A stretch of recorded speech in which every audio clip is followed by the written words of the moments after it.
para el desarrollo del día de hoy. Simplemente pues contarles o darles algunos anuncios frente al tema de convocatorias, el tema de información, respuestas y demás. Será como el primer punto.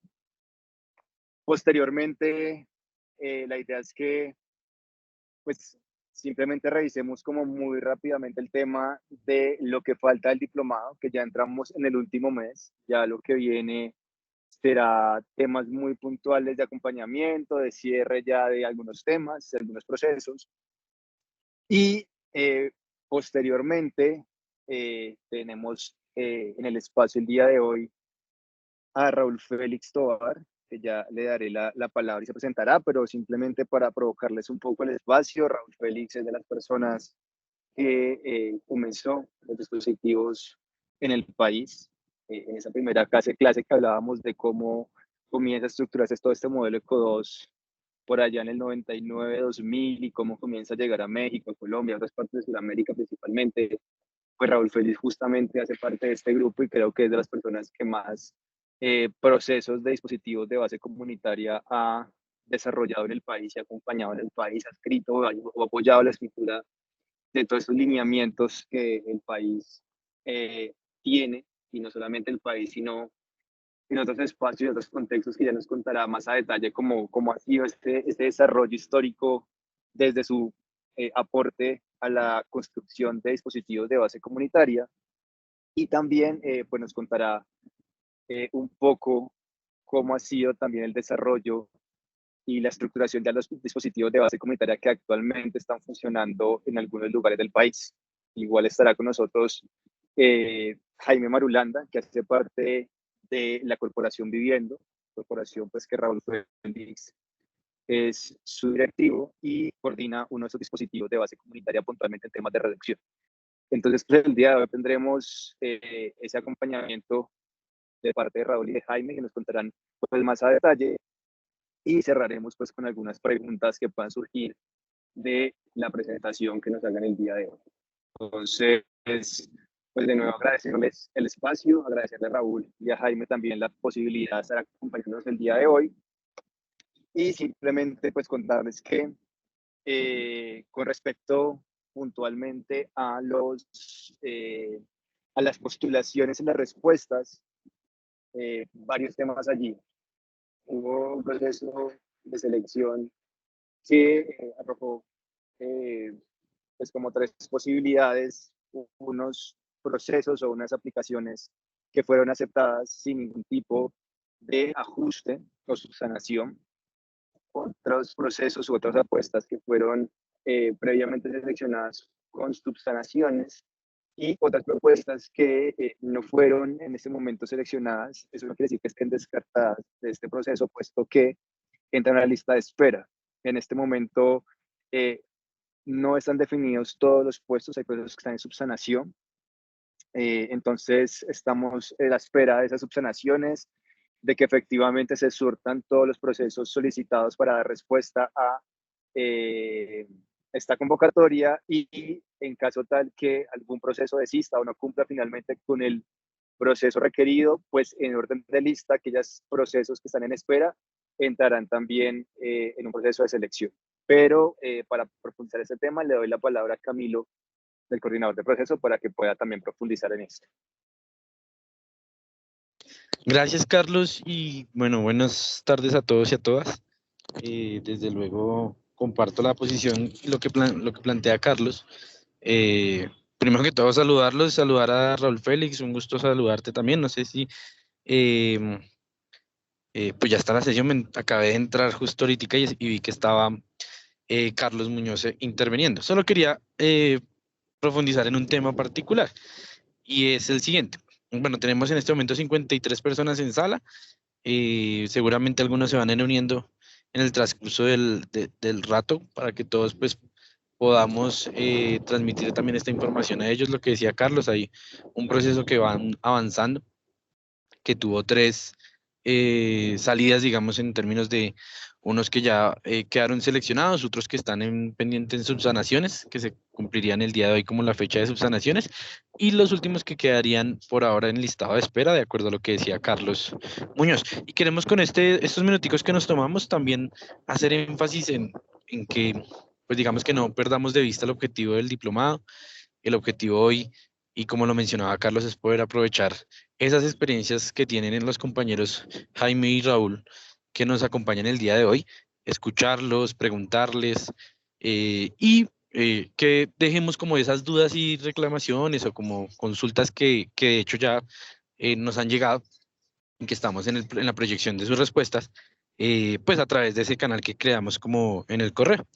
Entonces, ese es como el panorama. Yo, la invitación muy, muy respetuosa y amistosa que hago a todos y todas los que están acá, es que, digamos que lo sentí en la clase, en la última clase, que sabemos que teníamos, digamos, un retraso en el proceso, pero que el objetivo de la clase no se pierda, digamos que la clase con los compañeros que trajo la profe Jennifer hace 3, 4 días, pues en algún momento como que se le perdió el rumbo y esa es como la invitación muy respetuosa, digamos que a todos daremos respuesta, por aquí en el chat me ponen una pregunta, pero la invitación es esa, que no desgastemos el espacio del diplomado, que muchos debemos entender que muchos no están en el proceso de presentación de las convocatorias, sino están aquí también en un proceso de aprendizaje de lo que plantea el diplomado como línea de trabajo del convenio, que no es que estén las dos pegadas, sino que van en algunos casos de la mano, pero el diplomado sigue y terminará para todos y todas por igual, que también es un insumo muy importante que la alcaldía local de Kennedy y la universidad pues han creado y construido para todos y todas. Entonces, eso era lo que quería como aclarar. Obviamente todo lo vamos a responder, em, todo se va a revisar. Hemos ya venido haciendo como las revisiones más concretas, las hemos venido revisando, las que son más, digamos, con un nivel de especificidad mucho más fuerte, pues esas las tenemos que responder también en los tiempos de ley. Entonces, ese es como el mensaje para todos y todas. Gracias, Carlitos, por darme la palabra y pues que sigamos en la clase, que es lo que hoy nos convoca, el objetivo, y muchas gracias a todos y todas. Vale, Camilo, muchas gracias. Muchas gracias. Bueno, simplemente como decía Camilo ahora, recordarles que las subsanaciones en el día de hoy, hasta hoy, tienen plazo aquellas propuestas que fueron devueltas por algún tipo de subsanación, ya sea técnica o por temas de documentación, algún tipo sí, de situación puntual, hasta el día de hoy tienen la posibilidad de enviar las subsanaciones. Igual también, pues como les decía Camilo, reiteramos, las reclamaciones que hemos recibido serán contestadas pues en los tiempos según la ley lo establece y según vayan llegando como tal en ese orden, igualmente se irán respondiendo para que todos y todas pues tengan la tranquilidad de que cualquier duda, cualquier inquietud que surja, pues son bienvenidas todas las preguntas por los medios que ya están establecidos, vía correo electrónico, y asimismo pues se tendrá la respuesta para que tengan esa trazabilidad en el proceso.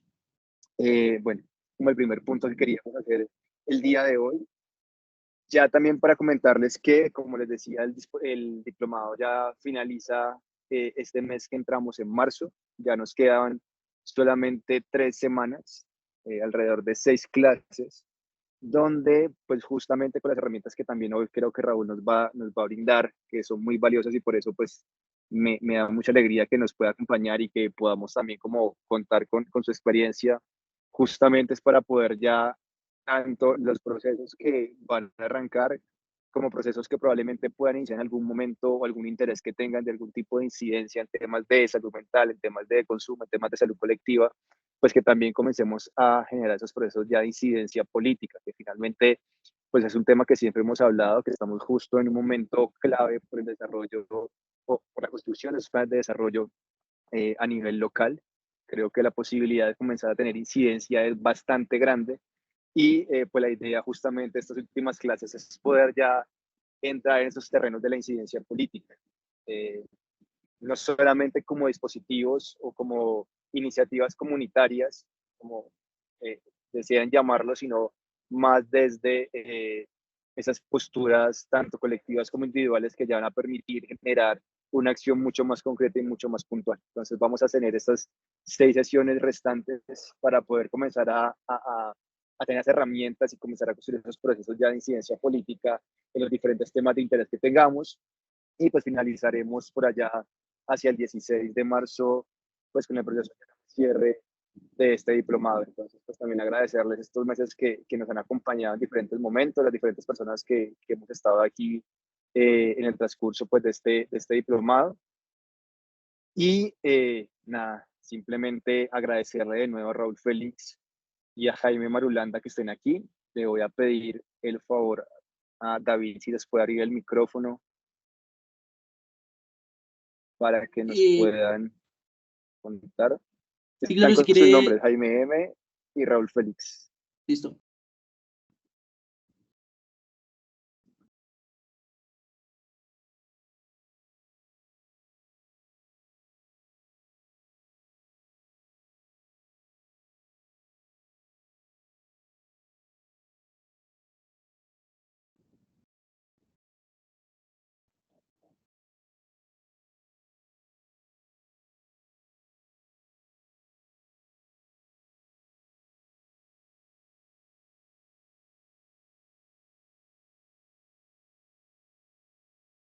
No aparecen, Carlos, si podemos levantar las manitos de Raúl y... Raúl, si puedes, y Jaime, si pueden levantar la mano, ya por levantó. favor, para que los vean. Ahí ya están.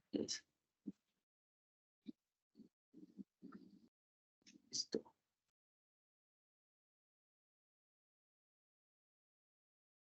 Jaime, ya puedes intervenir y...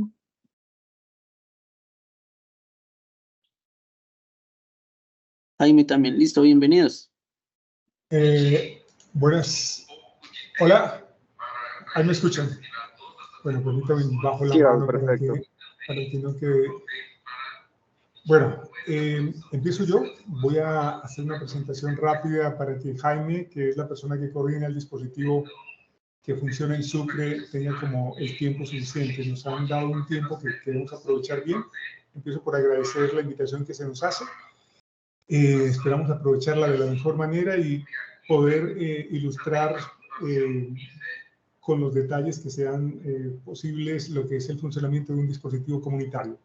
Empiezo diciendo que hay una historia que recoge lo que el dispositivo comunitario pretende y es la intervención que se comienza a hacer en 1992 en México, particularmente por Iglesia Católica, que tiene una preocupación y es que muchas de sus acciones están fundamentadas en la asistencia, pero que los resultados que se tienen no son los que se esperan, sobre todo en lo que tiene que ver con el acompañamiento de personas.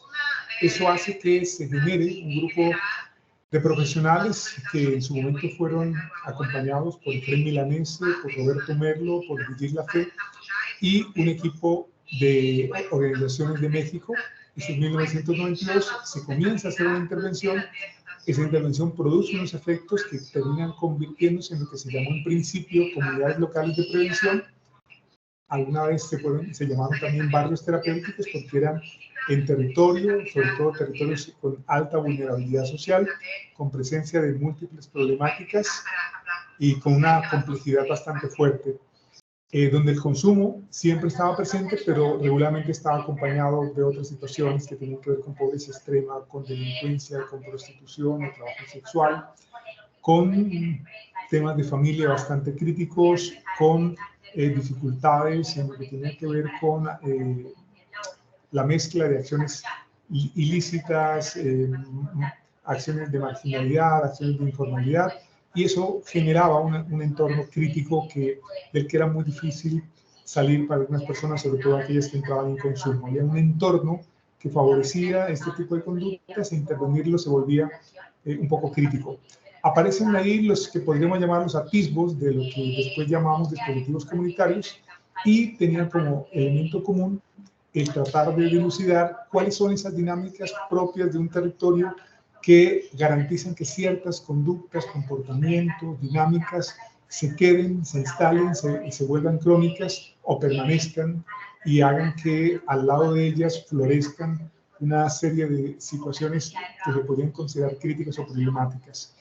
Esa propuesta que tiene sus desarrollos es tomada en cuenta por Cáritas Colombia, Secretaría Nacional de Pastoral Social más exactamente, y se pide un apoyo a Cáritas Alemania para que esa propuesta venga a Colombia, la platanicemos, como decimos aquí, para decir que la volvemos un poco propia. Se empieza a hacer una función que fundamentalmente tenía que ver con formación de equipos. Eso va entre 1998 y 2000. Y en 2002 aparece el primer dispositivo comunitario que se dio, o sea, habían otras experiencias, pero el primero que se acompaña desde lo que se llamó Proyecto Vivienda en ese momento, se da en el barrio Santa Fe, en la localidad de Mártires, en lo que se consideró por parte de Antanas Mocos en ese momento una zona de tolerancia, donde el ejercicio de la prostitución o el trabajo sexual se permitía, y ahí se concentraba muchas de estas dinámicas. Alrededor de ellas, una serie de eventos que afortunadamente lo acompañan, que tienen que ver con el consumo, con la vida en calle, con dificultades en términos de la convivencia. Y esa primera propuesta, que es el primer dispositivo que tenemos en Colombia, se conoció como el Parche, lo desarrolló la Fundación Procrear, lo acompañó Proyecto Viviendo, y luego se hizo todo un proceso de acompañamiento a lo que fue la gestación de la Política Nacional de Reducción del Consumo. Para ese momento ya teníamos la experiencia de México, teníamos por supuesto la propia experiencia de Colombia, y aparecen los dispositivos comunitarios en el marco de una acción que había evolucionado desde lo que en principio llamamos comunidades locales de prevención o barrios terapéuticos, a lo que en Colombia empezamos a llamar tratamiento comunitario. Esta experiencia no solamente se queda en México y en Colombia, sino que también se da en 6 países de Centroamérica, luego se traslada a Brasil, Argentina, a Chile, a Uruguay, a Paraguay, a Bolivia, y se configura una serie de experiencias que han sido acompañadas donde los dispositivos comunitarios se han fortalecido.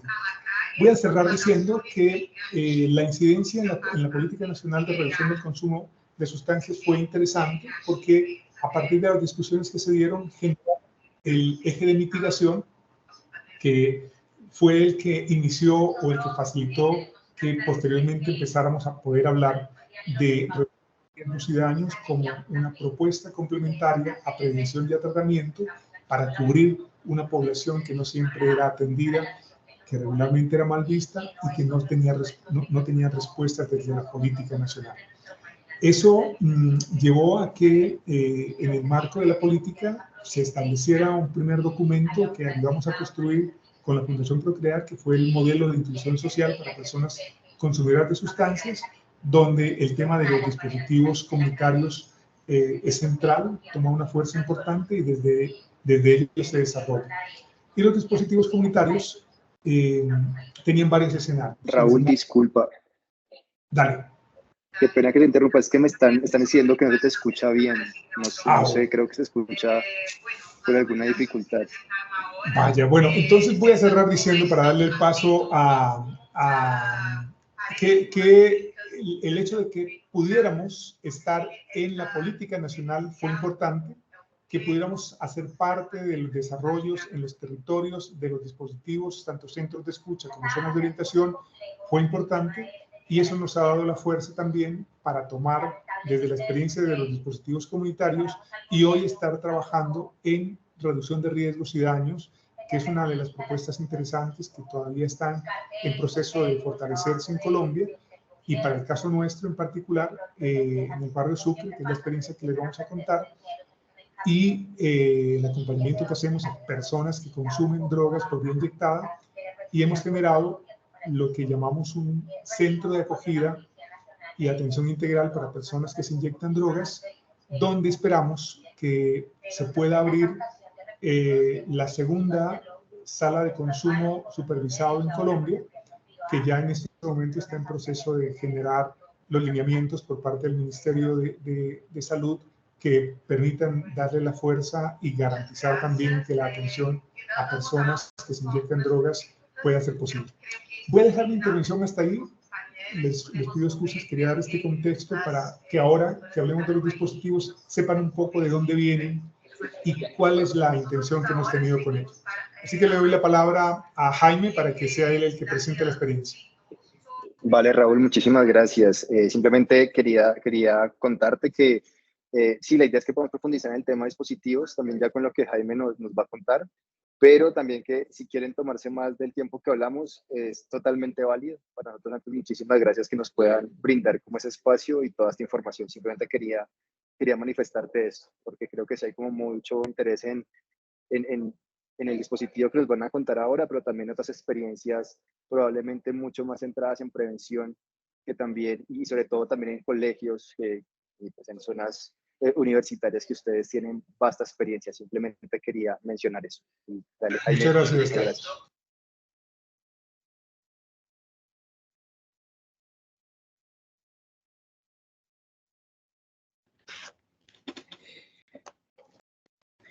Listo, muy bien.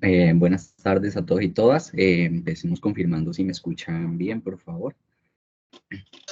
Dale, te escuchamos bien. Sí, ahí se te escucha, Jaime. Gracias. Vale, perfecto. Bueno, mucho gusto. Mi nombre es Jaime Marulanda. Soy terapeuta ocupacional. Hago parte de la corporación viviendo aquí en Cali desde el año 2016. He estado en diferentes experiencias alrededor de este asunto de los dispositivos comunitarios. Entonces he estado en algunos barrios de la zona oriente de Cali, en centros de escucha. He tenido la posibilidad de estar en los dispositivos que funcionan al interior de comunidades educativas, que son las zonas de orientación escolar, y pues más recientemente en un dispositivo que es el centro de escucha, pero digamos que tiene como particularidad el tema de la reducción de riesgos y daños. Entonces, lo que he traído para hoy, de acuerdo a la invitación que me extiende don Raúl, es una presentación con algunos elementos conceptuales, pero mi idea no es centrarme en esos elementos conceptuales y hablar solo de ellos, sino que en el proceso ir conversando un poco con ustedes acerca de lo que hacemos desde el dispositivo comunitario de reducción de riesgos y daños en el barrio Sucre, un poco como contrastar esos conceptos con lo que sucede en el día a día, en lo que hacemos. Y al final, pues, compartiré con ustedes algunas fotografías que de pronto pueden ilustrar un poco más o acercar eso que vamos a hablar al principio.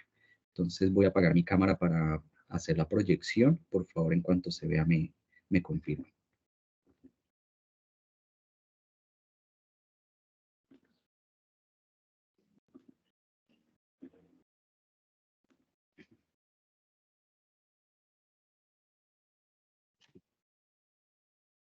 Ahí se está viendo, Jaime. Perfecto.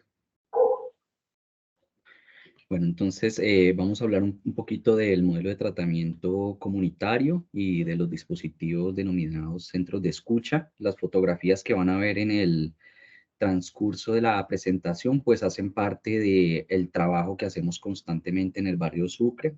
Entonces, esta es del año pasado, 2023, fue el 26 de junio, en el marco de una, ¿cómo le llamamos?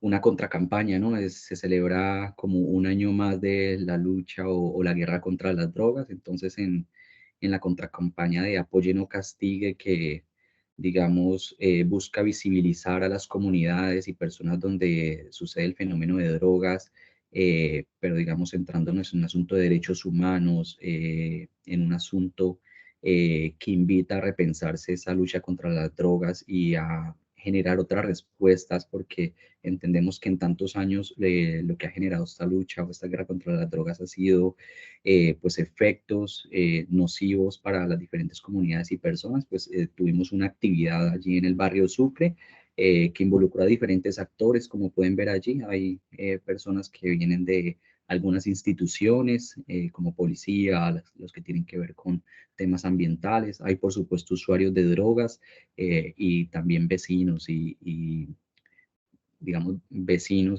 dentro de los que caben muchos actores comunitarios y también personas del sector salud. Entonces, como la primera fotografía.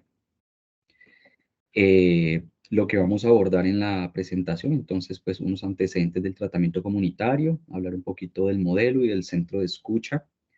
Aquí no me centro porque es un poco lo que les acaba de compartir con ustedes el señor Raúl, y es cómo inicia este asunto del tratamiento comunitario aquí en el continente americano, cuáles son esos antecedentes por allá en México entre el año 95 y 98. Digamos que centrémonos aquí un momento en eso de qué es modelo ECO 2 y un poco haciendo como el contraste con eso que nos implica en el dispositivo comunitario de reducción de riesgos y daños que tenemos en el barrio Sucre. Entonces, pues la sigla ECO 2, pues por un lado, nos lleva a pensar o plantea más bien las palabras epistemología de la complejidad.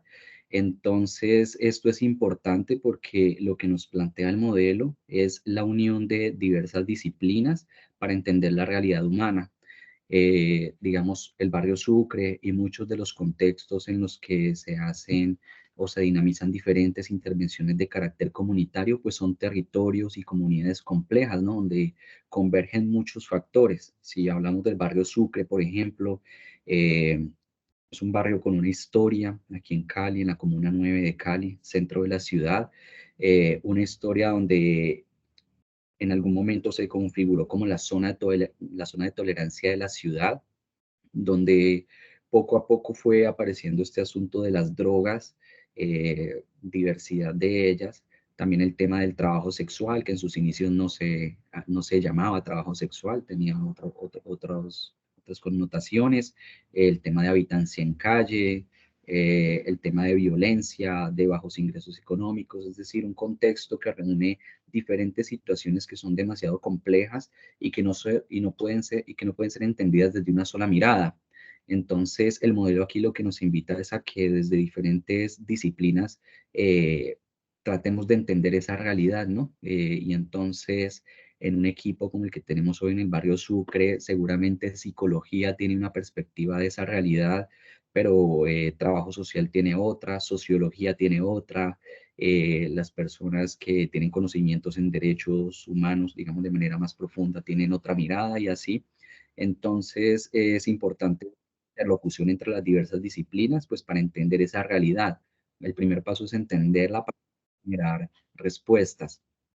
La segunda parte del ECO 2 se refiere a ética y comunitaria, y entonces esto nos invita a que las diferentes acciones que se realicen pues estén en el marco de los derechos humanos y el respeto de la dignidad humana. Entonces es un principio del trabajo que hacemos, que aquellas intervenciones pues, que se lleven a cabo realmente incidan en el mejoramiento de las condiciones de vida de las personas, respeten sus miradas, su cultura, cómo entienden ellos las problemáticas, la posición que tienen frente a las mismas, pues para poder intervenir. Y por supuesto, un ideal de un dispositivo comunitario es que en la medida que hagamos las intervenciones, los territorios, las comunidades con las que se trabaje, queden en mejores condiciones de las que, digamos, las encontramos cuando llegamos, y que progresivamente se genere una capacidad instalada que permita a la comunidad que ya da respuestas a las diferentes problemáticas que tiene, pues seguir respondiendo de una manera mucho más adecuada. Aquí un poco del alcance y aplicación del modelo. Entonces, pues tiene una base teórica y metodológica. Ya, digamos, se ha aplicado en más de 3.000 personas y 300 organizaciones como México, Brasil y Colombia. Yo creo que con 3.000 personas se queda corto el documento que revisamos para la presentación. Son muchísimas más. Y por supuesto, como mencionaba el señor Raúl, ha tenido diferentes campos, digamos, en los que se ha llevado a la práctica. Él mencionó el tema de entornos de exclusión social, de uso de drogas, pero también entornos donde coexisten situaciones como VIH-Sida, entre otras.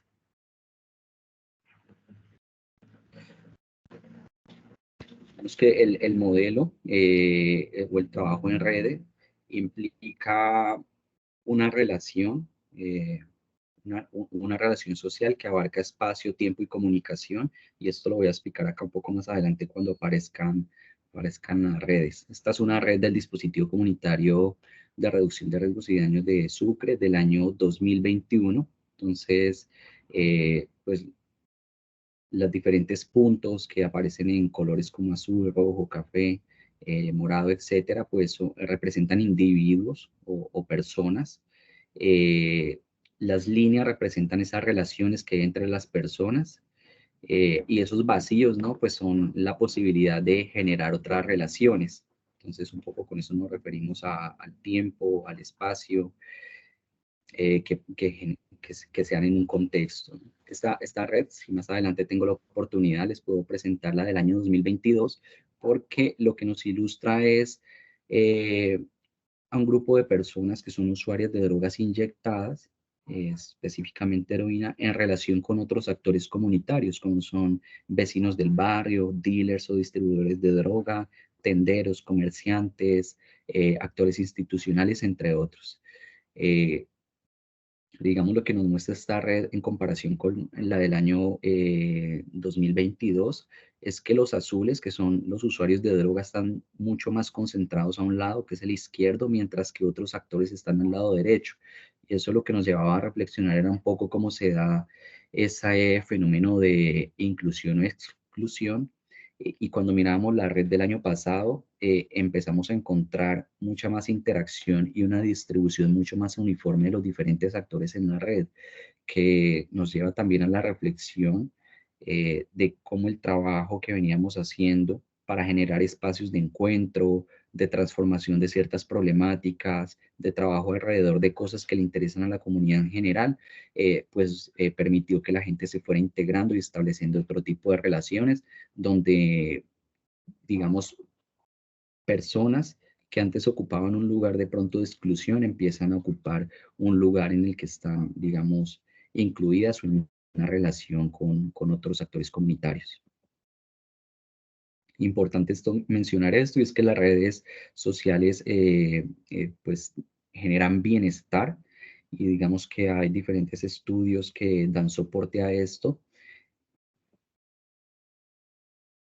Aquí como una de las premisas o de las informaciones que podemos dar, y es que en estudios que se hicieron en el año 82 se podía afirmar que personas que tenían, por ejemplo, estrés postraumático con relación a experiencias de guerra, pues en la medida en que tejían otras relaciones sociales, mejoraban sus condiciones de salud.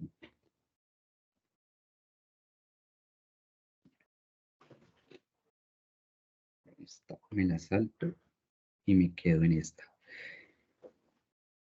Ahora un poco cómo hacemos el trabajo. Digamos que la constitución de un dispositivo comunitario conlleva unos pasos, y generalmente el primer paso tiene que ver con la generación de un diagnóstico comunitario, que llamamos Sistema Estratégico de Tratamiento Comunitario. Y en ese diagnóstico, los equipos que se conforman para implementar un dispositivo comunitario, pues al ingresar a las comunidades, lo que empiezan a establecer es un diálogo con las diferentes personas, con los diferentes actores, para reconocer cuál es la historia de esa comunidad, para reconocer sus antecedentes, para identificar los recursos, para reconocer quiénes son los actores clave, qué son, digamos, las cosas que movilizan los intereses de la comunidad, cuáles son sus propósitos, pero también cómo entienden sus problemas. Y en la medida que se va haciendo ese ejercicio de diálogo con los diferentes actores comunitarios, pues se va construyendo lo que se denomina una red subjetiva comunitaria, que básicamente son todas esas personas con las que el equipo del dispositivo empieza a interactuar en determinada comunidad.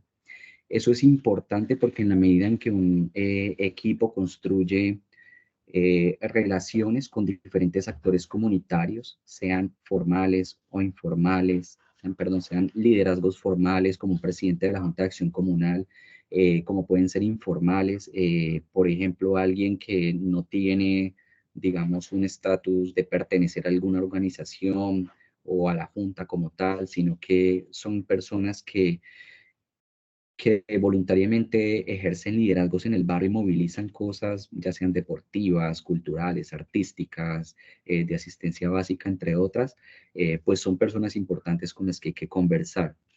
Y en la medida en que se tejen esas relaciones, pues el equipo, el dispositivo comunitario empieza a estar inmerso en la comunidad, digamos, de una manera más natural. Un poco ahí mencionando como, o haciendo un comparativo con lo que sucede en el barrio Sucre. Si alguno de ustedes alguna vez tiene la oportunidad de venir y caminar con nosotros en el barrio, pues una de las cosas que se va a encontrar es que en cada cuadra, en cada esquina, por cada lugar por el que pasamos, alguien nos va a saludar o nosotros vamos a saludar a alguien. Digamos, ese tejido, esa relación. Compañero, qué pena interrumpirte un momentico. ¿Será que Por supuesto. puedes de pronto hablar un poquito más altico? Es que sí te estamos escuchando como bajito. Vale. De pronto ahí en ese tono. Sí, yo creo que ahí podemos funcionar. Perfecto.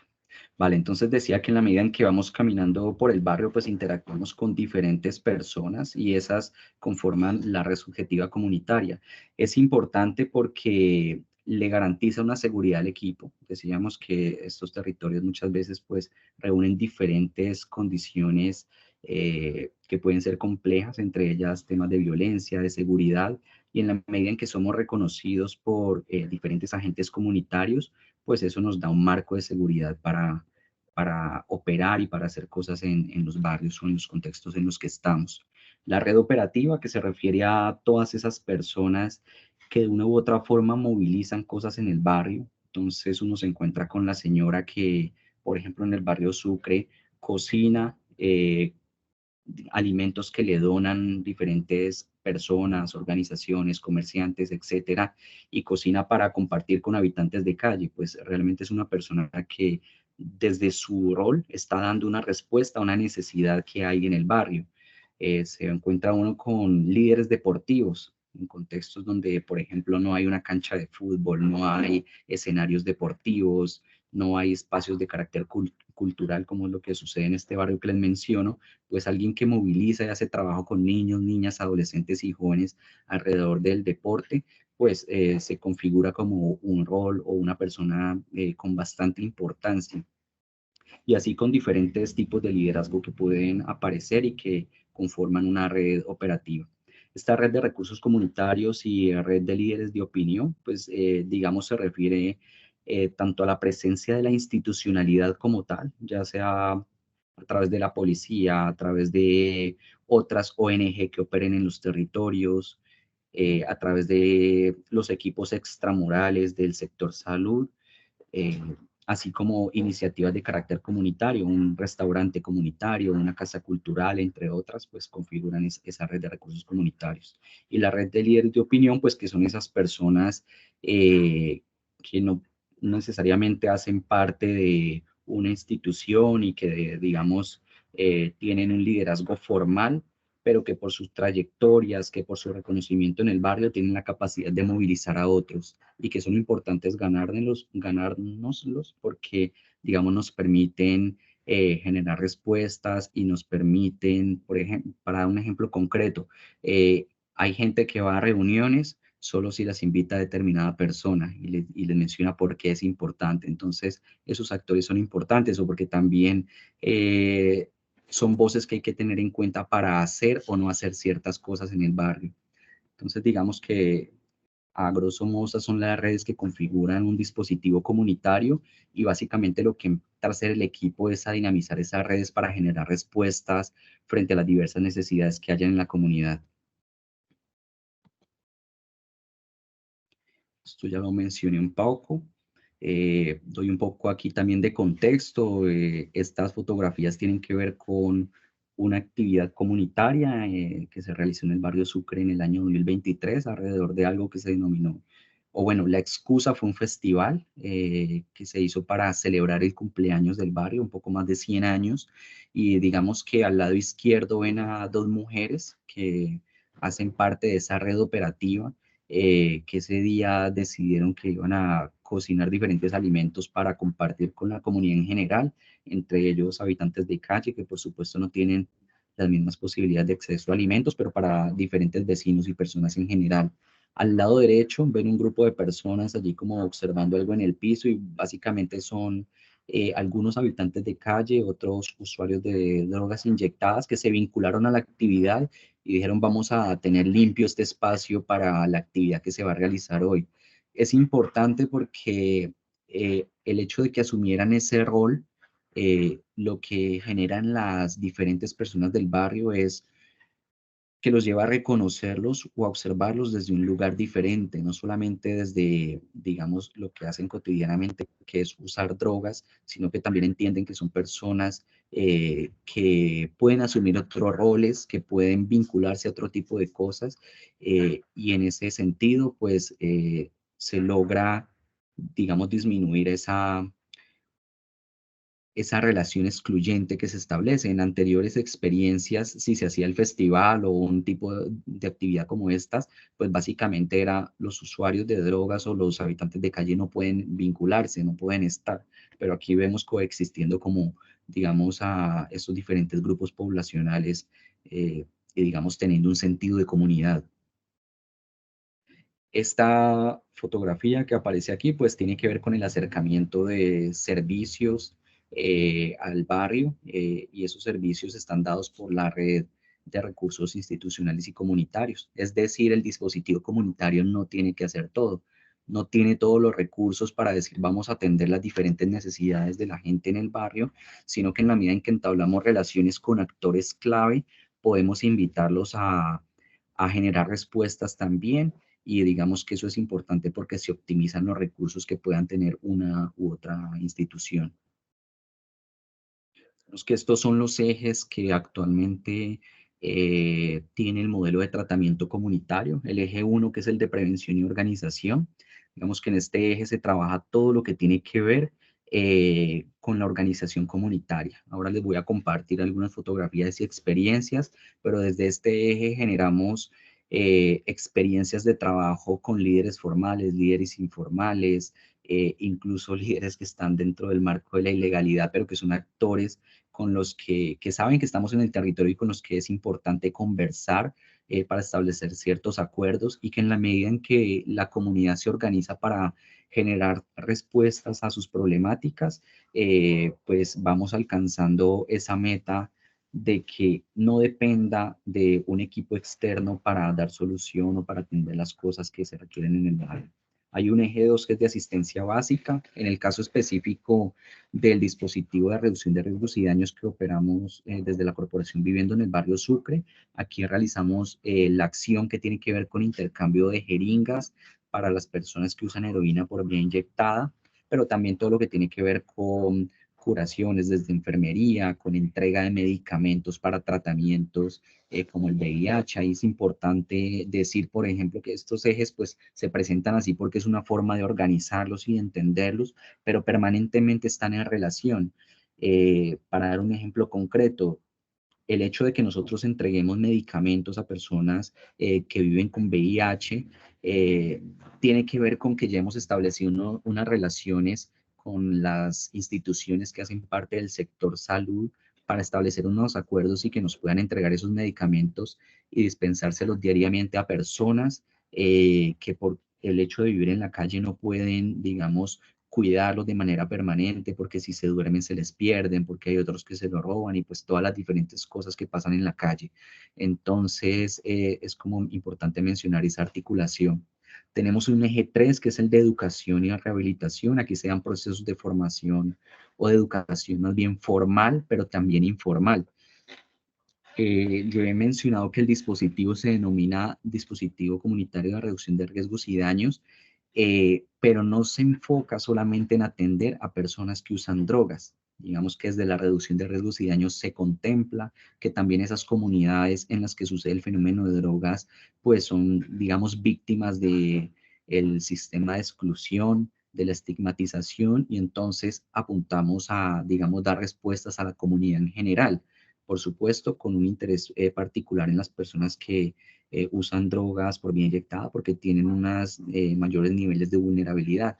Pero digamos que trabajamos con todos. ¿Eso qué significa? Que, por ejemplo, en el eje 4, que tiene que ver con acceso a servicios de salud, si una vecina del barrio, si un vecino del barrio necesita acceder a un tratamiento médico o se encuentra con las barreras para acceder a una cita médica como cualquier otro ciudadano, ¿sí? Como seguramente en algún momento ustedes se han enfrentado a alguna barrera, yo mismo, pues el equipo que está conformado por psicología, enfermería, entre otras personas, pues facilita que esa persona pueda acceder a un tratamiento. Eso lo hacemos con usuarios de drogas, pero también con vecinos que no son usuarios de droga.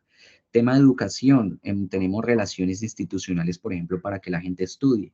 Hay personas que habitan la calle, usuarios de droga, que han decidido estudiar y se les ha acompañado en el proceso y han terminado su bachillerato. Así como ellos lo han hecho, esta posibilidad se ofrece a la comunidad en general. El año pasado, digamos, entre los 2 semestres, de unas 15 personas que se graduaron de bachillerato, pues 10 eran, digamos, vecinos del barrio, no usuarios de drogas, y unos 5 eran usuarios de droga. Eso es importante, ¿por qué? Porque le da legitimidad al dispositivo en el territorio, en la comunidad. ¿Qué entiende la gente? Que, digamos, la atención está abierta a todas las personas. En el caso particular de Sucre, eso es importante, les menciono por qué. Vemos que en Sucre, gran parte de las personas que usan heroína por vía inyectada, tenemos más de 600 en la base de datos, no son de la zona centro de la ciudad, ni son habitantes del barrio Sucre, provienen de otros sectores de la ciudad, incluso de municipios aledaños. Entonces, ¿qué ha generado esto? Un conflicto. Quienes crecieron y siempre han vivido en el barrio Sucre, digamos, hace unos años que llegamos al barrio, tenían el discurso de, hey, aquí nosotros no somos los consumidores, los que consumen son otros que vienen de otros lugares y nos dañan el barrio. Y había mucha molestia porque mucha de la atención institucional estaba centrada en habitantes de calle y personas usuarias de droga. Un poco con el trabajo que venimos haciendo, lo que hemos logrado es que se armonice un poco y se equilibre la balanza y que la atención sea para todo el mundo y que en la medida en que todas las personas están siendo atendidas, pues esos conflictos empiezan a reducir y digamos es lo que posibilita que hoy la gente se encuentre, sea el actor que sea, y digamos puedan dinamizar procesos de manera colectiva. El eje 5 tiene que ver con trabajo y ocupación, uno de los ejes más retadores. Piensen que si para personas con formación, con trayectoria, experiencia, muchas veces no hay trabajo, pues muchas veces las personas en contextos vulnerabilizados, pues la tienen más difícil. Si son usuarios de droga, habitan en la calle, pues entendemos que es más difícil, pero el solo hecho de vivir en un barrio que es estigmatizado, pues impide que mucha gente, aunque esté preparada, acceda a trabajo. Digamos que esa no es como una discusión nueva. El eje 6 tiene que ver con diversión y ocio. Ahorita entraremos con las fotografías también a compartir algo sobre esto. Es un eje importante, pues porque reconocemos que la vida de la gente no es solamente asistencia básica, no es solo salud, no es solo trabajo, no es solo educación, sino que la gente también se divierte.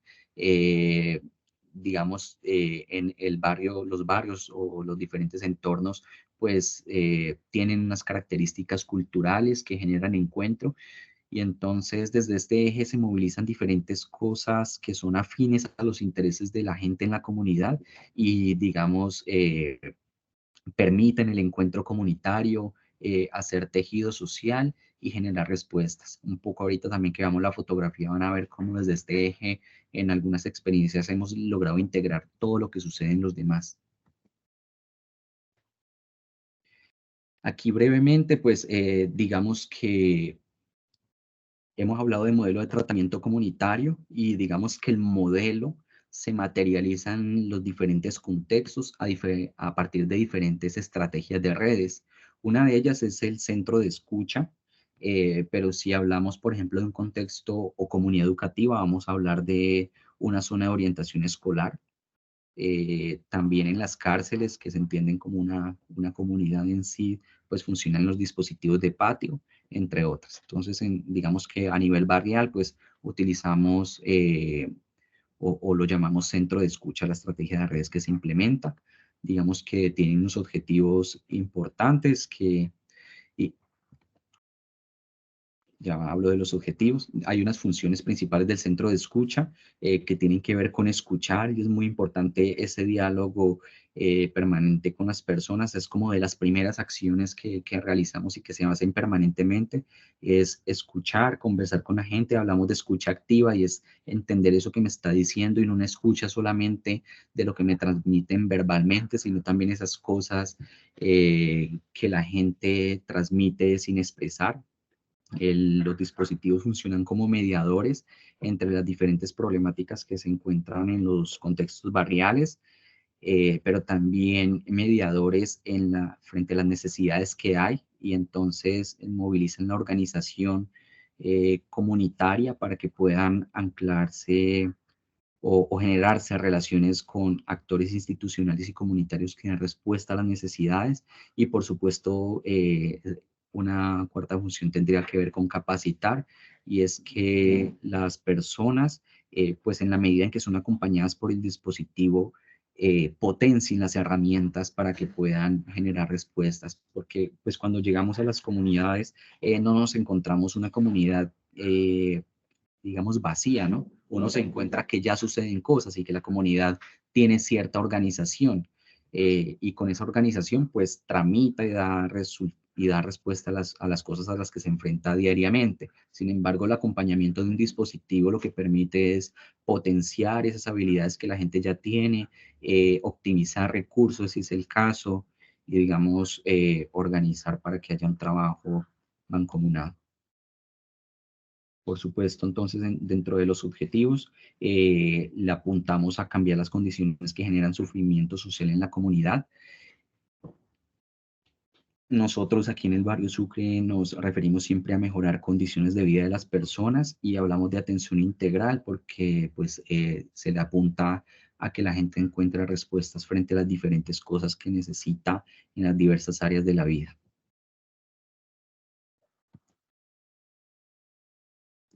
Estas, digamos que son algunos conceptos, pero yo los quiero abordar un poco más adelante.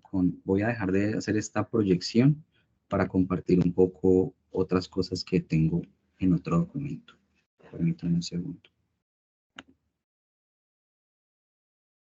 Bueno, mientras proyecto, hasta ahí me siguen, ¿vamos bien? Sí, Jaime, súper interesante, muy bien. Vale, perfecto. Entonces voy a proyectar la segunda. Por favor, en cuanto se vea, me notifica. Vale, y de paso yo aprovecho para hacerte una pregunta. Laura Castillo nos pregunta cómo hicieron esas redes de nodos que nos presentaste ahorita. Ah, vale, perfecto. Entonces, esa respuesta es muy importante y voy a dejarla para el final para hablar de los instrumentos que utilizamos, ¿vale? Porque el tema de sistematización es súper importante. Vale, eso. Bueno, entonces aquí un poco hablo de la corporación Viviendo. Digamos que muchos, creo que Felipe que nos presentó la conoce, seguramente algunas personas ya la conocen, otras quizá no, pero digamos que somos una organización no gubernamental. Estamos ubicados aquí en Cali, aunque tenemos incidencia en otras ciudades como Cúcuta, Bucaramanga. Sé que hemos tenido experiencias en Bogotá, en Santander de Quilichao, y básicamente atendiendo a los principios del modelo de tratamiento comunitario, pues buscamos incidir en procesos de transformación social que, como les dije ahorita, tengan un efecto en el mejoramiento de las condiciones de vida de las personas y, por supuesto, de las comunidades. Y el énfasis está hecho pues, en aquellos que están en un sistema de exclusión y sufrimiento social. Esto es ECO 2, entonces me lo paso. Y digamos que aquí quisiera hacer mención un poco del tema de reducción de riesgos y daños, porque por un lado, pues, digamos, la reducción de riesgos y daños es un enfoque para trabajar el tema de drogas, pero del otro lado está el modelo de tratamiento comunitario, y esto solamente lo traigo para decir que entre modelo de ECO 2 y la reducción de riesgos y daños, pues, digamos, hay una total afinidad.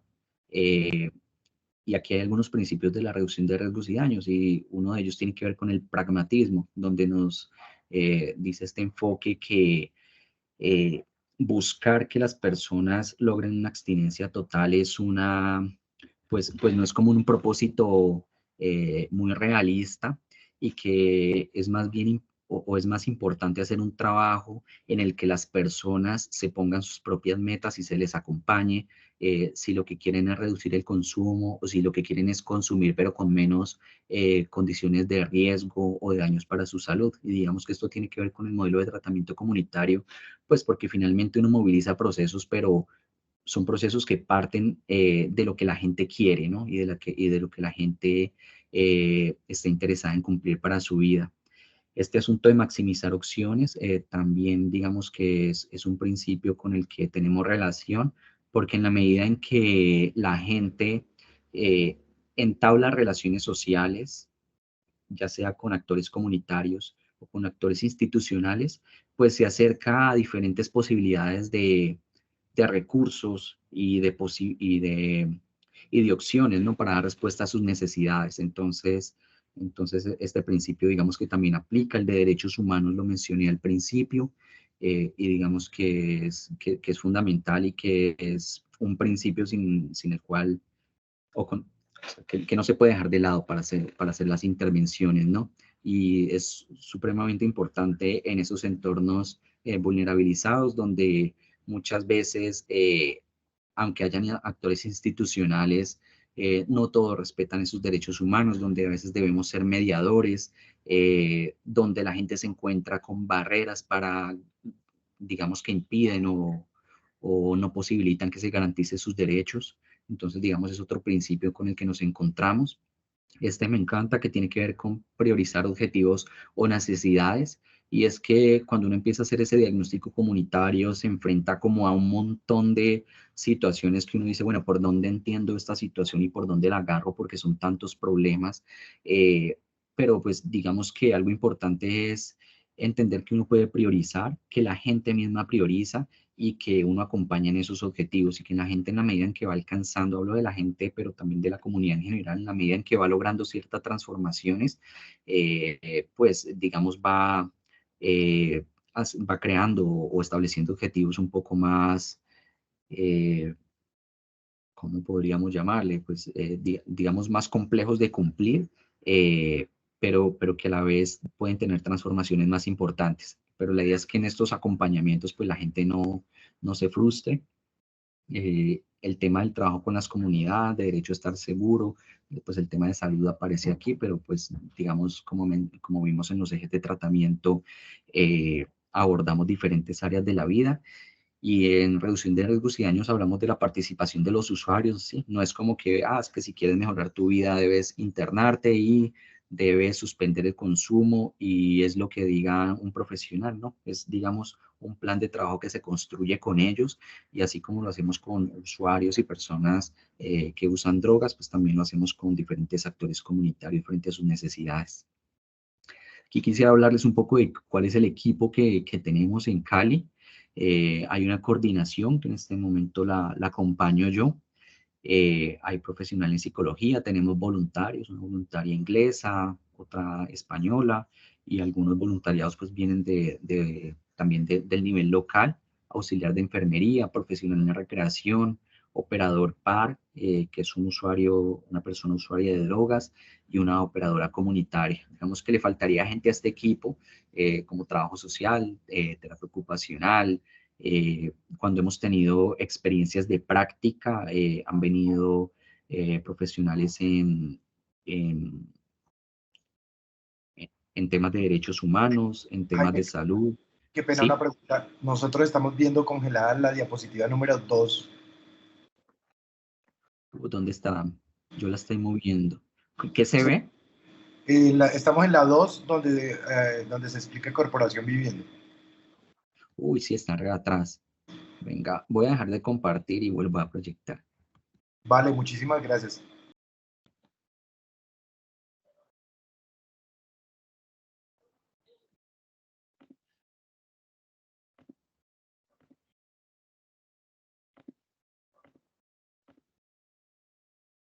¿Ahí ya? Sí, ya estamos en la 5. Ok, bien. Entonces, aquí mencionaba pues como quienes conforman el equipo, decía que vienen profesionales o prácticas universitarias de diferentes áreas con las cuales se enriquece, digamos, el diálogo, pero también este asunto de lo que les mencionaba al principio y que tiene que ver con muchas miradas para entender esa complejidad de la realidad humana a la que nos enfrentamos, que seguramente desde una sola profesión, desde un solo, o desde la mirada de una sola persona no se puede entender, pero en la medida en que hay muchos involucrados e involucradas, pues es mucho más fácil comprenderla y tomar decisiones. Voy a cambiar, me dicen si cambia. Ah, vale. Y tú nos haces un favor, Jaime, tú puedes devolverte hasta la 3 un segundo. Es solo para que Sí, quede en la grabación. Nos están pidiendo acá que si puede quedar en la grabación. esta, ¿cierto? Ah, La la 3. 3. La 3. De igual manera, Ah, Jaime, si puedes compartirnos estas diapositivas para nosotros poderlas publicar en Moodle, no sé si se pueda. sí, no hay ningún problema. Yo les comparto las presentaciones o las sumo Vale, para que gracias. tengan una sola. Ah, muchas gracias. Aquí tenía algunos elementos del modelo ECO2, sino que no me quedé en ellos porque ya habíamos hablado en la otra. Y acá hablaba como del encuentro en que hay entre estos principios de la reducción de riesgos y daños y el modelo de tratamiento comunitario. En esta mencionaba como las diferentes personas que están involucradas en el equipo y que son importantes porque nos permite desde muchos lugares entender la realidad. Y digamos que esta puede ser como la parte que más me gusta. También se ve ya, ¿cierto? Son las fotografías.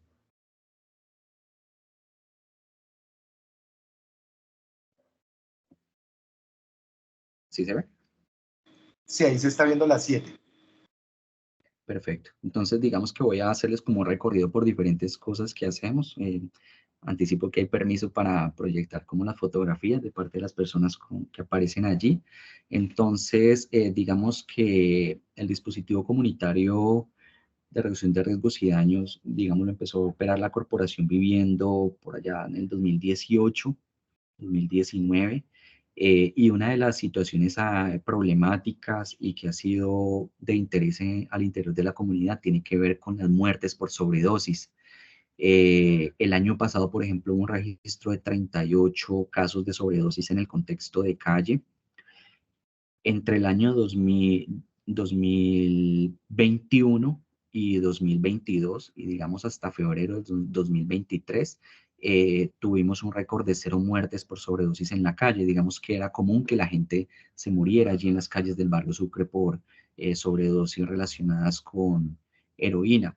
Y parte de lo que empezó a hacer parte del trabajo que empezó a hacer el dispositivo comunitario fue a encontrarse con diferentes actores del barrio, y cuando hablo de actores hablo de líderes formales e informales, de distribuidores de droga, de comerciantes como aquellos que operan chatarrería, los que tienen tiendas, y empezó a hacer un trabajo de capacitación en el tema de atención a sobredosis con un protocolo que emitió el Ministerio de Salud para uso de naloxona, que es el medicamento para revertir sobredosis por allá en el 2014. Digamos que se empezó a hacer ese proceso de capacitación y eso fue lo que permitió que entre el 2021 y 2022, y como les digo, hasta febrero, realmente el 2023, se tuviera un registro de 0 muertes por sobredosis en la calle. El año pasado hubo 39 casos, perdón, había dicho que 38, hubo 39, de esas 39 hubo una muerte, pero hubo 38 personas que se salvaron, es decir, personas que no murieron por sobredosis y que fueron atendidas a tiempo. De esas 38, el 90% fueron atendidas por personas de la comunidad, es decir, otros usuarios de droga, algunos distribuidores de droga y algunos tenderos y comerciantes. Y eso es importante porque es como la forma de ilustrar este asunto de la capacidad instalada. El equipo entra, hace un proceso de organización, capacitación, pero el fin de semana que no está, en las noches que no está, pues hay otros agentes que son capaces de intervenir frente a situaciones problemáticas. Entonces, digamos que eso es clave. Quería como mencionar eso porque, digamos, resalta un poco ese trabajo en red. Digamos que hoy por hoy hay una red de personas que atienden casos de sobredosis en el barrio Sucre, que semanalmente reciben el medicamento a través de cuidados de calle que hace la psicóloga, la enfermera o el operador PAR, y guardan el medicamento y atienden personas si es necesario. La siguiente fotografía habla de educación en prácticas de inyección, es decir, esos conocimientos. Yo les hablaba que un eje, el tercer eje del tratamiento comunitario es el de educación y tiene que ver con educación formal, pero no informal. Aquí el compañero que está explicándole a unas personas sobre prácticas de inyección de droga de menor riesgo, pues lo hace desde su saber. Él es también un usuario de drogas y tiene un conocimiento que no está institucionalmente validado, pero que es muy importante porque él, digamos, es usuario de la sustancia y tiene las capacidades para enseñarle a otros. Aquí le está enseñando a unos actores institucionales, pero el rol de él tiene mucha relevancia cuando comparte sus saberes con otras personas que también son usuarios de droga o con aquellos que llegan a consumir por primera vez.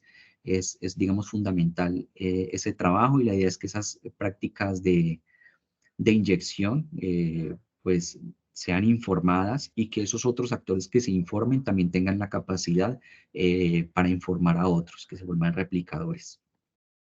Tenemos aquí otra acción. Ven ustedes una persona de camiseta verde, quien está en la carpa.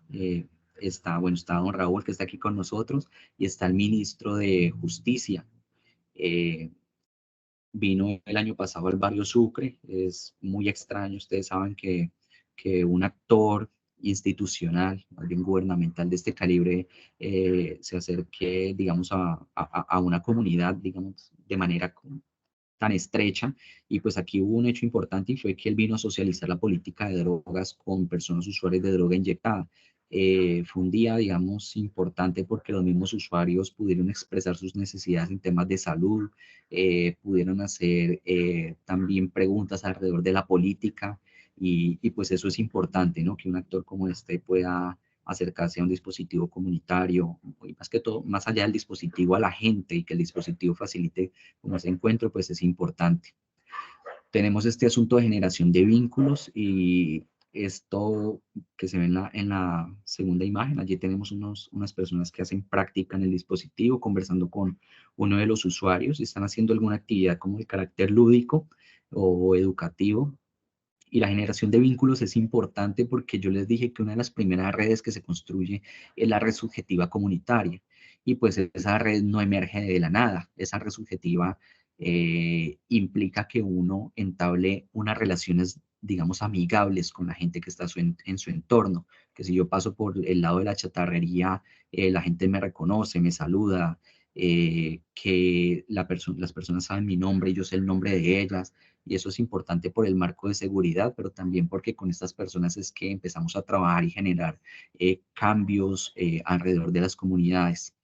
Para dar un ejemplo concreto, ahí en generación de vínculos, una experiencia personal. El año pasado iba caminando por una calle de Sucre, un actor externo, generalmente uno le recomendaría no lleve cosas de valor, no saque el teléfono. Bueno, yo iba caminando por allí y me rodearon algunas personas porque eran como nuevas en el barrio. Y, y en cuestión de segundos tenía otro montón de gente que estaban allí diciendo, hey, con él no, déjenlo seguir. Entonces, eso es lo que tiene que ver con el marco de seguridad, que en la medida en que tejemos esos vínculos, puedes movilizarte con tranquilidad en el barrio, con establecer relaciones de confianza y de amistad con la gente, y generar procesos de transformación. Clave también porque hay otros actores que sabemos que se mueven en la ilegalidad, y que en la medida en que les generemos desconfianza, pues no van a permitir que hagamos cosas. Entonces, clave el tema de los vínculos, respetando las proporciones, ¿no? Con algunos podrán ser más cercanos, y con otros, con el hecho de que sepan que existimos, está bien y ya. Aquí al lado izquierdo, una actividad de asistencia básica, o en el eje de asistencia básica, que tiene que ver con alimentación. Ese día con actores del barrio, los comerciantes, personas de allí que de pronto dicen, yo no tengo tiempo para ir a una reunión, no tengo tiempo para sentarme a planear con ustedes, pero mire, de acá de la tienda le regalo las papas, otro pone el arroz, otro pone otras cosas, y se puede hacer una olla comunitaria, por ejemplo. Ese día pudieron alimentarse un poco más de 300 personas que bajo otras condiciones no tienen acceso a alimentos. Aquí al lado derecho, una estudiante de práctica liderando una actividad de uso del tiempo libre. En la imagen izquierda, pues también tenemos otra visita, es el viceministro de Justicia y del Derecho, que vino un poco a entender cómo funciona el dispositivo, y al que de una u otra forma le transmitimos que nos vea como aliados para la implementación de la política de drogas 2023-2033. Lado derecho, más asistencia básica, donaciones de ropa que compartimos con personas que no tienen ropa o que viven en la calle. El tema del estigma es importante abordar. En el lado izquierdo tenemos la conversación con un actor clave en el barrio, es un líder cultural que produjo un documental que se llama 1218, 12 porque es la calle 12, perdón, la carrera 12 con calle 18, en un sector del barrio donde suceden diferentes situaciones y digamos que él está conversando con una persona que nos visitó desde Brasil y que viene a entender un poco cómo hacemos el trabajo en los barrios y digamos que a partir de esa conversación y de muchas otras produjeron un podcast que básicamente le apuntan a, digamos, a la reducción del estigma, ¿no? De las personas que usan drogas y de los contextos donde sucede este fenómeno. Les dije que con el tema del eje 6 del tratamiento comunitario, que es el de diversión y ocio, pues también se movilizan cosas de carácter cultural. Entonces, ahí a la derecha tenemos en el barrio Sucre una actividad que se hizo un domingo el año pasado y, digamos, tuvo una agenda con mucha riqueza porque desde la mañana invitamos actores institucionales que se acercaron con servicios de salud, de educación, de bienestar social, de carácter jurídico, se realizaron actividades de tipo deportivo y artístico, en la tarde hubo expresiones culturales en las que incluso participaron usuarios de drogas, y digamos que es un encuentro que finalmente articula todos los ejes de tratamiento comunitario y genera tejido social, y clave de esto es que no lo hace el dispositivo solo, sino que son las instituciones y los actores comunitarios poniendo algo para que esto sucediera. Entonces, una forma de yo explicarlo siempre, digo yo, este evento pudo costar entre 20 y 30 millones, pero nosotros como dispositivo invertimos 5. Sabemos que esos otros recursos salieron de la voluntad de cada una de las personas que estuvieron allí involucradas. Aquí un poco más de esa actividad. Estábamos en la premiación de los chicos que participaron, al fondo del bus o una móvil que presta servicios de salud. Aquí con usuarios de drogas en la contracampaña del Apoye No Castiguen el 26 de junio del año pasado. También en el tema de trabajo, pues temas de emprendimiento. La señora que ven allí de camiseta morada es una persona que estuvo vinculada a un proceso de formación en emprendimiento que se dinamizó desde el dispositivo comunitario, y hoy por hoy esta señora que tiene un amplio conocimiento en alimentos del Pacífico colombiano, pues tiene su emprendimiento y en uno de los eventos pues sacó su carpa y sus cosas y le fue súper bien. Aquí un poco más de expresiones culturales al lado derecho. Está al lado izquierdo, nos muestra una reunión con el presidente de la Junta de Acción Comunal y otras personas del barrio. Un poco, esta fue a principio de año y nos estábamos pensando como el plan de trabajo para el 2024. Aquí clave y es que no llegamos con un plan, o sea, nuestra meta es mejorar condiciones de vida de las personas o acompañar en ese mejoramiento, pero los planes los construimos con la gente. Y en la que está al lado derecho, que habla de expresión cultural, es la proyección del documental de este muchacho que es líder cultural del barrio que les mencioné hace un poco. Entonces, digamos que, bueno, hasta ahí va la presentación. Yo creo que he hablado mucho, espero no haberles agobiado. Y digamos que ahorita podemos responder las preguntas, inquietudes o cosas que ustedes deseen. Jaime, muchas gracias. Raúl iba a hablar nuevamente.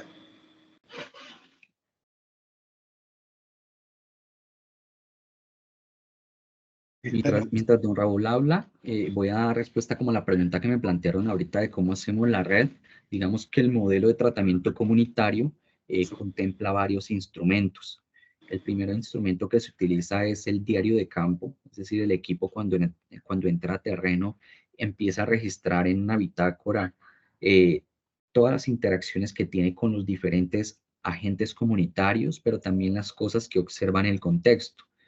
Temas de factores que aumentan la vulnerabilidad, también los recursos que identifica, los nombres de las personas, y esos nombres son importantes porque esos, después de tener el diario de campo, lo que hacemos es que la organizamos por fecha y todo, como va a tener el diario, en algo que denominamos cuadro de actores. Ya cuando tenemos tenemos un cuadro de actores, entonces lo que hacemos es empezar a identificar qué actores se conocen con otros, es decir, empezamos a ver qué relación hay entre esos actores comunitarios institucionales y digamos que ya se utiliza pues un software para producir esa red que ustedes vieron, pero básicamente lo que nos muestra es qué personas se conocen con quiénes y digamos que ese es el resultado de un trabajo juicioso que ha hecho el equipo en términos de registrar todo en su diario de campo, de pasar a la matriz o el cuadro de actores y luego registrar una matriz que nos va a llevar a consolidar esa red. Es como eso. Si alguno tiene preguntas, puede levantar la manita amarilla para ir haciendo un orden de las preguntas. Por acá te pregunta Laura Castillo, ¿ustedes les preguntaban a las personas por sus conocidos? Básicamente, ese ejercicio lo hacemos a partir del trabajo de calle, es decir, en la medida en que nosotros estamos conversando con la gente, nosotros identificamos esas relaciones que son reales y que son genuinas y decimos, ah, bueno, Jaime se conoce con Raúl porque ya los vimos trabajando juntos, sin embargo, a veces hay dudas y hacemos la pregunta. Entonces, ve, tú conoces a tal persona y lo hacemos, pero no necesariamente nos sentamos a hacer la red con todas las personas. Por ejemplo, la red más reciente que tenemos del barrio Sucre, o la que estamos actualizando, que ya iríamos para una tercera, tiene más de 400 nodos. Entonces sería como muy complejo encontrar a todas las personas para hacerles las preguntas. Ahí lo clave es que el equipo está en relación permanente con esos actores y eso es lo que nos permite hacer la red. No se sienta una sola persona, como decir la coordinación o un operador par, sino que todos los que están involucrados pueden ir haciendo el ejercicio. No sé si Camilo quieras preguntar algo, ¿tienes la mano levantada? Creo que tienes el micrófono habilitado, ¿cierto? No, parece que ya no. Jaime, yo quería preguntarte un poquito cómo es esa relación que ustedes tienen con las zonas de orientación escolar y con las zonas de orientación universitaria. Me gustaría si nos puedes explicar un poquito de eso.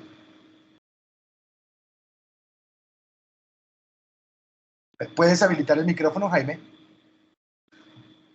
Sí, qué pena. Básicamente zonas de orientación escolar y zonas de orientación universitaria también son dispositivos comunitarios como el que les he presentado en este momento, solamente que funcionan u operan en contextos educativos o comunidades educativas.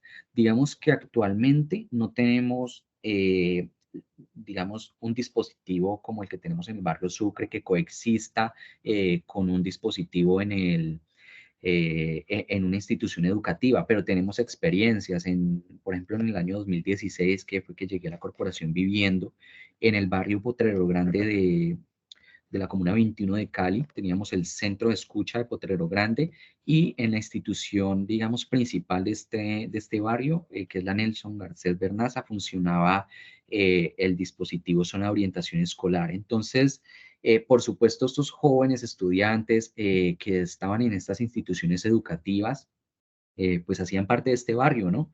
Entonces, había una comunicación constante entre los equipos que estaban en la institución educativa, en la zona de orientación escolar, y el equipo que estaba en el barrio. Eh, Aunque obviamente el colegio está al interior del barrio, pero digamos que había una interacción entre estos equipos y era importante un poco más era importante para entender un poco más esa realidad, porque muchas de las problemáticas que se expresaban a nivel barrial, curiosamente los estudiantes y las estudiantes también las materializaban al interior del colegio, es decir, familias que de pronto podían tener conflictos con lo que llaman fronteras invisibles, ¿cierto? Eso podría verse a veces materializado al interior de la institución educativa. Entonces era importante ese diálogo entre los dos equipos para generar lo que podríamos decir son respuestas mucho más integrales y que involucraba como los actores en diferentes facetas de su vida, en el colegio, fuera del colegio, que nos permitía trabajar también con los profesores, como agente institucional, entre otros. Vale, por aquí me están haciendo unas preguntas desde el chat. Entonces, si quieres, hacemos una rondita de preguntas. Mira, nos preguntan, por supuesto. ejemplo, súper interesantes estos procesos, nos dice Danks, súper interesantes los procesos de sistematización, porque permiten ver el proceso de impacto del DBC en el territorio. ¿Hay algún lugar donde uno se pueda formar en este tipo de intervenciones y evaluación? ¿Y cómo hacen para financiarse y que se sostenga el dispositivo en el tiempo?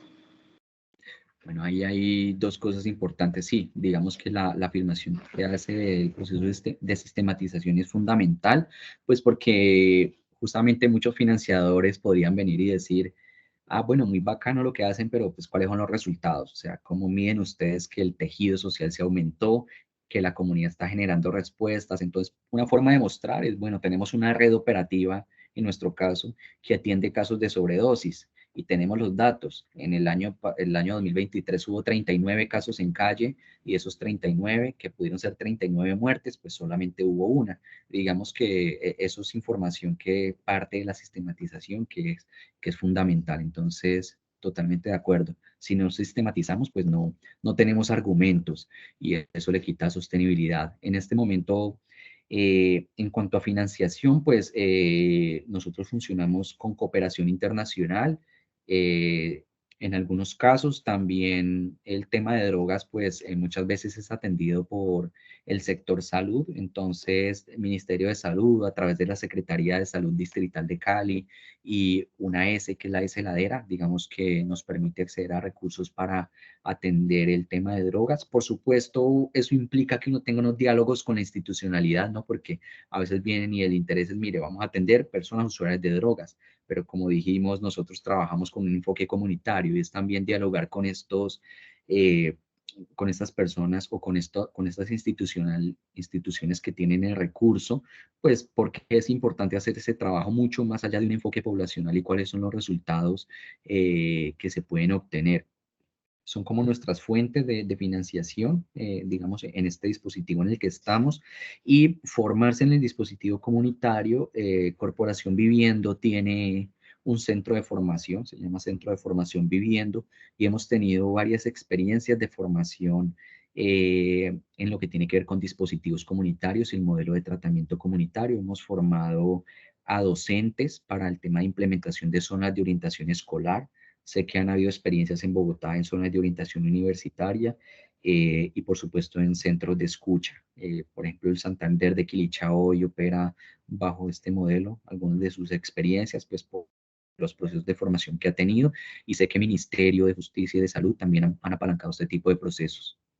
Y don Raúl puede ampliar, por supuesto, la información que es el director ejecutivo y conoce mucho más a fondo estos asuntos. Claro, y por acá nos preguntan cómo fue el acercamiento. Claro que creo que ya respondiste a esa pregunta. ¿Cómo fue el acercamiento hacia las personas habitantes de calle? ¿Fue desde la institución o la comunidad comenzó los diálogos con ellos? Disculpa, ¿me puede repetir la pregunta sobre el acercamiento? Sí, ¿cómo es el acercamiento con las personas habitantes de calle? Creo que Digamos que sí, dale. un poco de pronto para concretarla, podríamos decir que el acercamiento con las personas habitantes de calle, muchas de las cuales son usuarias de heroína inyectada, pues en algunos casos empezó por el servicio de intercambio de jeringas. Muchos llegaban por las jeringas, pero la gente empezó a entender que cuando iba por la jeringa no se llevaba solo la jeringa, sino que se llevaba el saludo, un buen trato, un cómo estás, qué otras cosas necesitas, cómo estás de salud, y empezamos a acompañar, y entonces la gente empezó a entender que no era solo la jeringa, que eran otro tipo de cosas en las que les podemos acompañar, y digamos que eso ha facilitado establecer un ambiente de confianza. Muchas de las personas que se acercan no son usuarios de heroína, sino que también que son usuarios de otras drogas o simplemente viven en la calle, tienen otras condiciones de vida, pero han entendido o digamos han recibido el mensaje que tenemos, y es: estamos para todas las personas. Y digamos que eso es como lo que posibilita, la gente se siente cómoda. Generalmente no tenemos problemas de seguridad, no les pedimos que se desarmen antes de de acercarse a nosotros. Cuando eventualmente hay algunos que un día no están muy contentos y los vemos enojados, pero pues nunca hemos tenido como situaciones complejas y básicamente cuando algo así ocurre es, pues si hoy no estás bien, pues puedes venir más tarde, que estés más tranquilo y conversamos. Y la gente ve que pues ya en el mundo han encontrado todas las barreras, todas las limitaciones y todas las normas. No tiene sentido ponerles más normas, sino que estamos abiertos a conversar con ellos y eso facilita. Claro. Por acá nos pregunta Camilo, ¿qué recomendaciones le darías a las personas del diplomado que hoy quieren fortalecer las iniciativas o los dispositivos comunitarios que movilizan en la localidad de Kennedy? Para la gente que está empezando, digamos, con esa labor. De hecho, también porque lo podemos ligar con otras preguntas que nos hacen acá de cuál es el punto clave para la sostenibilidad en el tiempo.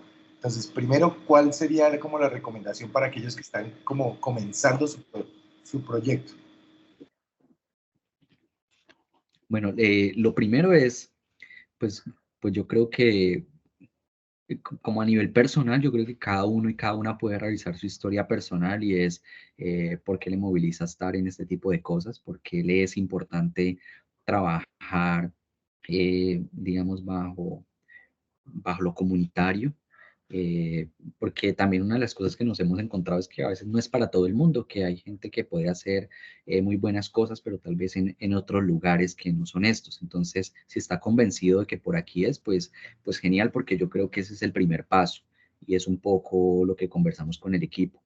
Otra cosa que conversamos es que disfrutamos el trabajo, estamos en un entorno bastante hostil y nosotros entre equipo tratamos de cuidarnos, nos enfrentamos a, pues cotidianamente está la muerte, está la violencia, están situaciones que escuchamos de la gente que son bien complejas y entonces frente a eso acompañamos, pero también hay que cuidar los equipos y tratamos entre nosotros hacer un ambiente en el que nos podamos sentir contentos, tranquilos y básicamente que no nos hagamos la vida más difícil de lo que puede ser, ¿no?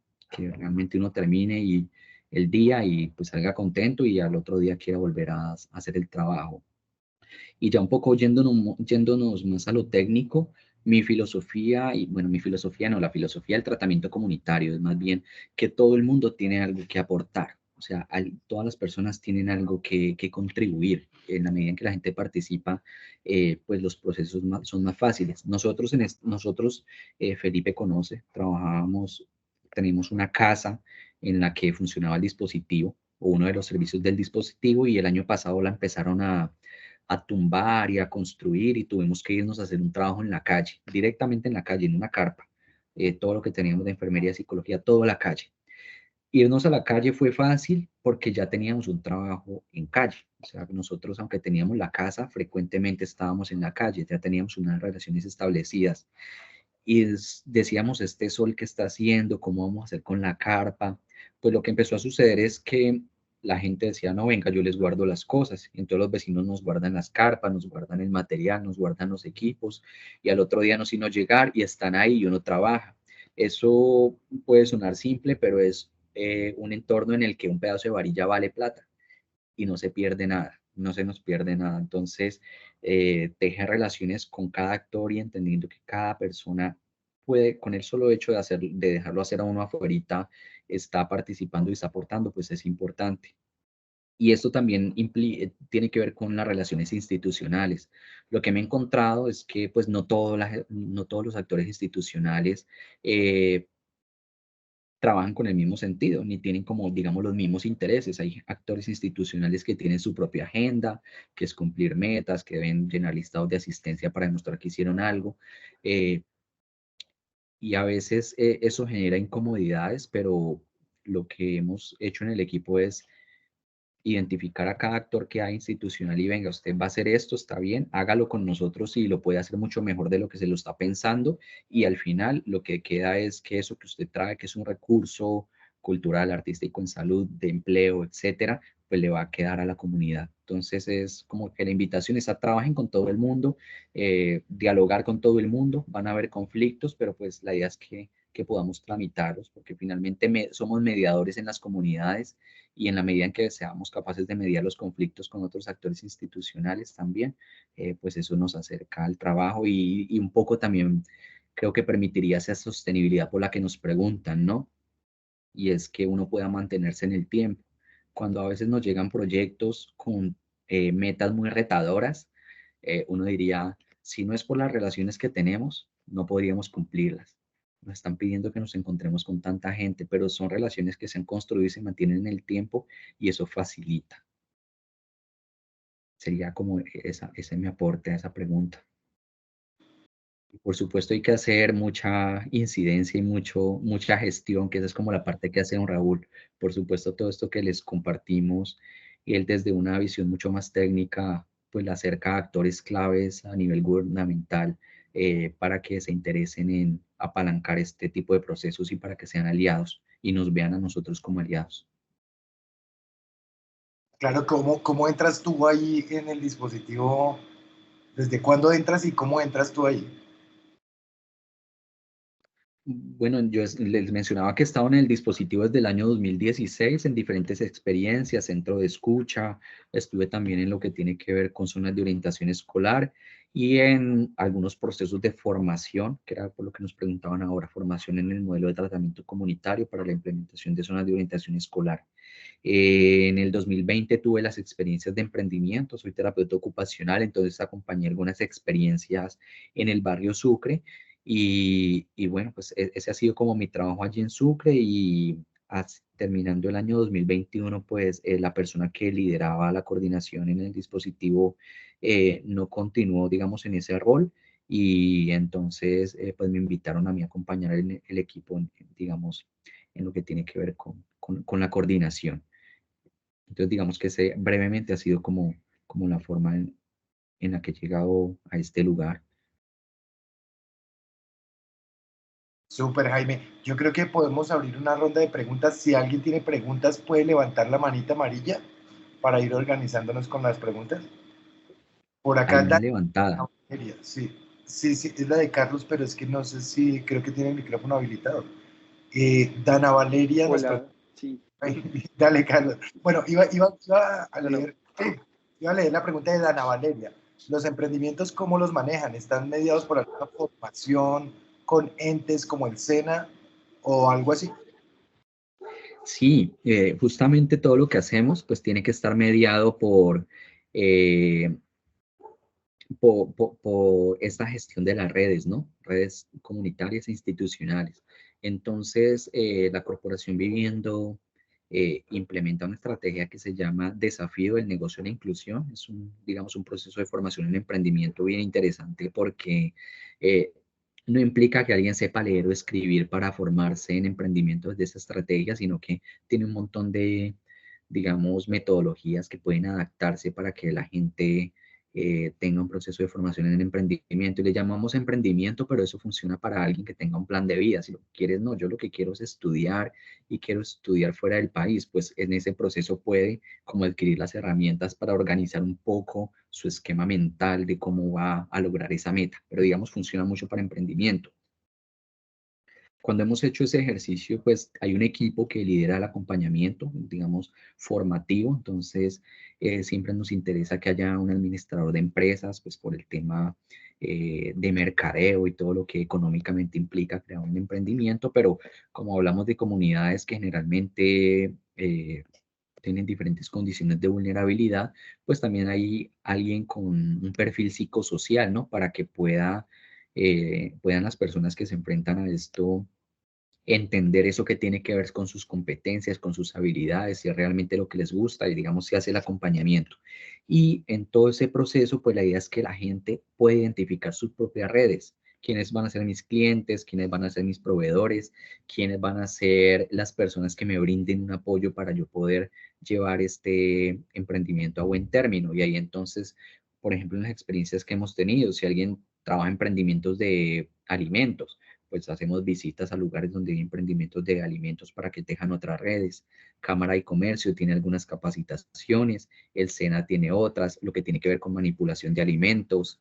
lo que tiene que ver, por ejemplo, con el tema de la DIAN, de sacar un RUT para poder que le vendan un refrigerio a una institución, que puedan como institucionalmente establecer relaciones y comunitariamente también establecer relaciones, pues para que los emprendimientos sean sostenibles. Entonces, por supuesto que sí, implica la interacción con otros actores, porque no es solamente el proceso de formación para sostenerse. Y pues porque si lo hacemos solamente como formación, no obedecería a la lógica del tratamiento comunitario. Sería un curso de emprendimiento que uno podría hacer en cualquier otro lado. Claro. Carlos, ¿ibas a decir algo? No, pues quiero agradecerle a Jaime y a Raúl. Creo que nos han complementado muchísimo con toda la experiencia que han tenido en los diferentes espacios. Simplemente te iba a preguntar algo que ya habías comentado, pero creo que sí ha sido un tema transversal, el tema de la sostenibilidad. Desde que yo recuerdo, el tema de dispositivos comunitarios siempre ha tenido ese peso, justamente la sostenibilidad, pero creo que ya lo abordaste y justamente quería hacer mucho énfasis en el tema que mencionas en la identificación de los actores claves en la gestión. Creo que es un tema que es clave más allá de la acción diaria que se haga con las poblaciones objetivo como tal. El tema de la gestión siempre es un proceso constante en el tema de dispositivos que a veces no lo abordamos, pero llegar a esos actores clave, llegar a esos actores estratégicos y poder abordarlos de forma estratégica, creo que eso siempre ha sido un eje transversal para poder, pues, generar un dispositivo y más allá de generar un dispositivo, poder dar esa sostenibilidad y ese soporte financiero y político, que creo que también es importante, no solamente pesa lo económico, sino también lo político. Y creo que pues justamente seguimos insistiendo en el tema de la incidencia de los planes de desarrollo. No sé si Raúl ya se conectó, pero justamente la posibilidad que ha tenido Cali de mantener y sostener dispositivos durante tantos años se soporta justamente en esa posibilidad de haber colocado los dispositivos dentro de un plan de desarrollo territorial. Y eso creo que fue la base para que sea el municipio donde mayor disposición ha habido y mayor desarrollo ha habido en este tema de dispositivos de base comunitaria. Pero bueno, no sé si Raúl está como conectado allí para que nos pueda como contar. Y otro tema que decía Jaime también en cuanto a la pregunta que le hacían sobre la posibilidad de acceder a una población tan compleja que puede llegar a ser en algún momento la población habitante de calle usuaria de sustancias. Pues ya Jaime también lo mencionaba y creo que era esa posibilidad que hemos hablado en diferentes espacios de que finalmente el entregar la jeringa, el entregar un condón, el entregar X o Y espacio o objeto como tal, pues que claramente impacta al individuo, pues finalmente es una excusa y es una excusa para poder justamente lo que mencionaba Jaime ahora, hablar, indagar, proponer, construir. Entonces creo que eso es supremamente clave. Y creo que la actitud que siempre hablamos en cuanto a no estigmatizar, en cuanto a no colocar nuestras prenociones o lo que creemos como barrera para lograr ese diálogo. Simplemente le iba a preguntar a Jaime sobre eso, pero creo que ya lo abordó ampliamente allí en las intervenciones que ha hecho. Y bueno, agradecerte de nuevo, y no sé si Raúl ya se logró conectar, me dijo que iba a salir un momento, tenía como problemas con su conexión, pero no sé si lo logró. Y si no, pues si hay más preguntas, de una. Si no, pues igual Jaime agradecerte y a Raúl agradecerte también. Jaime, yo quería también agradecerte. ¿Yo puedo leer dos preguntitas que hacen en el chat? Sí, claro. Claro que sí. Vale. Bueno, por un lado hay un saludo. Por acá Charlie dice, qué grato volverlo a ver. Jaime, se conocieron en IPS Oportunidad de Vida. Por ahí mando un saludo, Charlie. Danks nos hace una pregunta otra vez que dice, ¿qué obstáculos o aspectos de mejora han presentado a lo largo del proceso? De pronto cortito, como para cerrar. Vale, quería decir algo también sobre lo que dijo Carlos Felipe, y es también como que hay escenarios políticos posibles y no posibles, y digamos que a mí me sorprende que ahora que hemos cambiado de administración, pues el año pasado o los últimos 4 años no fue como difícil esa relación con la administración municipal, o no fue muy cercana, pero pues apenas estamos terminando febrero y, por ejemplo, ya hemos tenido relación con diferentes actores clave en la nueva administración. Entonces yo creo que también es chévere poder contar con esa voluntad política y saberla leer para uno acercarse. Y cuando nos acercamos, pues nos acercamos justamente con lo que mencionamos hace un rato, que tenía que ver con los datos, con la información concreta, que dé soporte a estas intervenciones y que pueda motivar al otro para decir, yo le apuesto a eso que ustedes hacen, no, porque pues sin los datos no llegamos a nada. Frente a los obstáculos, pues hay de diversos tipos. Yo creo que hay un obstáculo ahí como muy fuerte, que no tiene como una cara, un nombre, pero tiene que ver con el tema de la estigmatización. Entonces, todo el tiempo tenemos que hacer un trabajo alrededor de transformar esos imaginarios, esas representaciones sociales que hay alrededor de las comunidades y personas que usan drogas y así no usen drogas, ¿no? Esos sectores que muchas veces son considerados vulnerables, pues porque nadie le apuesta a esto. Es decir, a nivel de ciudad dicen, no, allá no voy, allá no pasa nada bueno. Entonces, como que mucho del trabajo implica trabajar en la transformación de esas representaciones. Yo creo que obstáculos, pues hay de diferentes tipos. A veces hay líderes dentro de los mismos barrios que no quieren que las cosas sucedan, pero son personas con las que más hay que hablar, con las que así sea ir a contarles, pues hay que hacerlo. Y mira, vamos a hacer esto y con que esté enterado, pues uno como que se cura en salud y puede seguir con su proceso.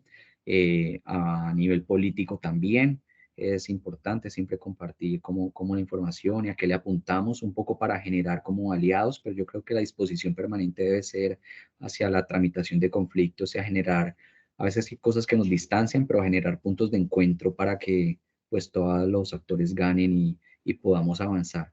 En tema de drogas tenemos un reto inmenso y es trabajar con la policía. Actualmente trabajamos con la policía comunitaria, pero digamos trabajar con la policía que está dedicada a la vigilancia, pues esto a ellos les representa otro asunto, pero por ejemplo en Sucre saben que existimos, incluso atienden casos de sobredosis y digamos que aunque no somos muy cercanos, pues de todas formas coexistimos y saben que nuestra presencia es importante. Entonces es como eso. Yo creo que es como que dialogar con todos los actores. A veces unos u otros, dependiendo del contexto, pueden representar barreras o no. Es como eso. Muy chévere, Jaime. Raúl nos dice que ya puedo ingresar, entonces si quieres hablar, Raúl. Sí, solamente quería agradecer. Digamos que cuando hablamos de estos espacios, siempre tenemos la posibilidad de compartir lo que hacemos. Podríamos decir que lo que hacemos no es extraordinario, es solamente una manera de aproximarnos a las realidades que se viven en nuestras ciudades. Se requiere fundamentalmente voluntad, si se quiere también un poco de entrenamiento, preparación, estar en contextos de alta vulnerabilidad no es algo que sea sencillo, no es algo que sea grato. Seguramente habrá personas que prefieran no hacerlo, pero me parece que cuando hablamos de lo comunitario y hablamos de esas realidades que están ahí y que tienen que ser intervenidas, lo importante, creo que lo decía en algún momento Jaime, es la continuidad. Tenemos la certeza de que lo que hacemos produce efectos en las personas. La confianza y la seguridad que se tiene para estar en ellos no depende exclusivamente de los marcos logísticos que a veces proveemos para que eso suceda, sino de los marcos relacionales. Y aprender de lo que pasa me parece que es importante. Ayer cuando tuve la posibilidad de hablar con un auditorio les decía que uno de los aspectos a los que nos interesa apostarle es a el poder garantizar, recuperar dignidad en espacios donde pareciera ser esto es algo imposible.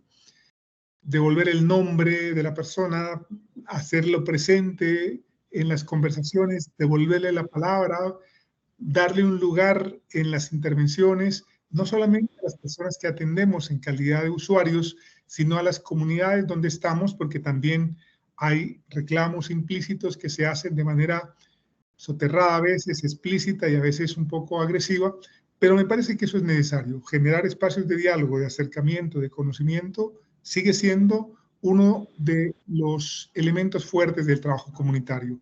Visibilizar los actores, interlocutar con ellos, dar la palabra, tener la posibilidad de generar capacidad de respuesta frente a situaciones que a veces pareciera ser no la tienen, como el relato del tema sobredosis que se manejó desde lo comunitario. Me parece que eso es algo importante.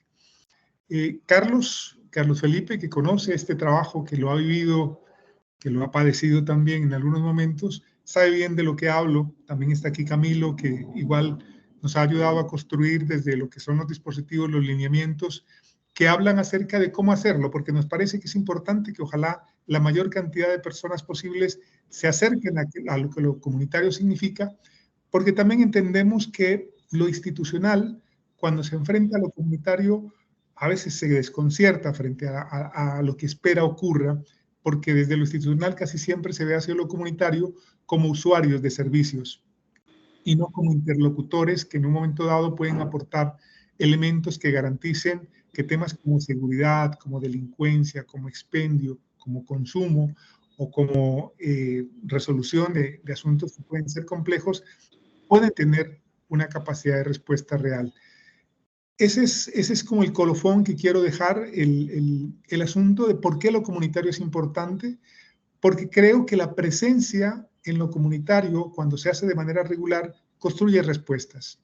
Pero antes de tener respuestas hay que entender las realidades que lo comunitario intenta decir de múltiples maneras, pero que no se escucha. Porque desde lo institucional casi siempre se quiere convertir en servicios lo que son manifestadas como necesidades, y a veces lo que se requiere son otras respuestas. Estamos ahorita en un ejercicio de seguridad precisamente hablando de cómo disminuir riñas y homicidios. Pero lo que les estamos diciendo a los actores institucionales es, para poder encontrar esas respuestas hay que hablar con la gente.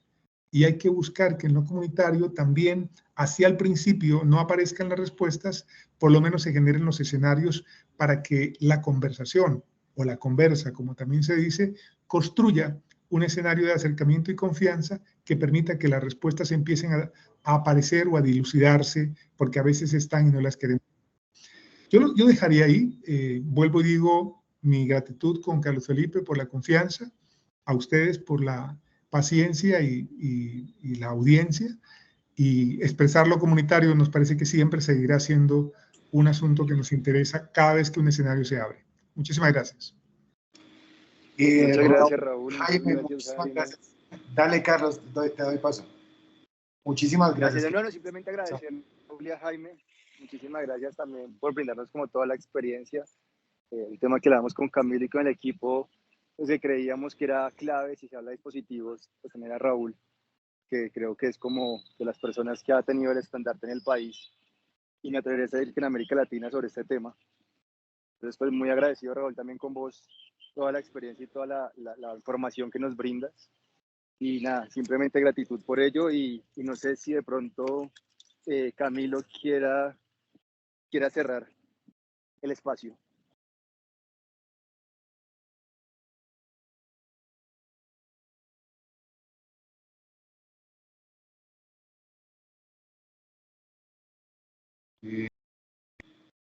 ¿Aló, Carlos? No, yo creo que podemos ir cerrando nosotros. Yo quiero agradecerles a los invitados personalmente porque Ahí me escucho. No, ahí está Camilo.